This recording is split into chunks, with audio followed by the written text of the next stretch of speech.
পোলার বাপে কি আজব ফল নিয়ে আইছে। এটা হচ্ছে পদ্ম ফল। চলো শুনতে পারবা? এর ভিতরে একটা বিচি আছে। এটা হচ্ছে পদ্ম ফুল, ঠিক আছে? এই বিচি আগে বের করতে হবে। অসংখ্য বিচি আছে, এগুলো নাকি খাওয়া যায়। জীবনেও খাই নাই। এটা খাইলে যে কি হবে। হ্যাঁ পদ্ম ফুল, হ্যাঁ পদ্ম ফুল, খাইয়া দেখা যাক কেমন। ভিতরে পদ্ম ফুল থাকে। খেতে মনে হয় ভালোই হবে।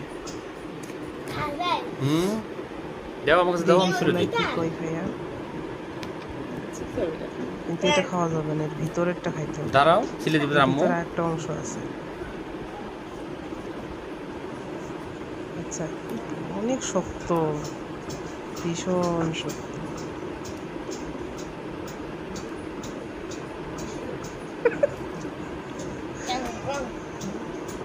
আচ্ছা, এটা খাও দেখি। কিন্তু আমার ছেলের এটা পছন্দ। এটা হচ্ছে পদ্ম ফুল, ঠিক আছে? কিন্তু আমার কাছে ভালোই লাগছে খাইতে। ঠিক খেতে কিছুটা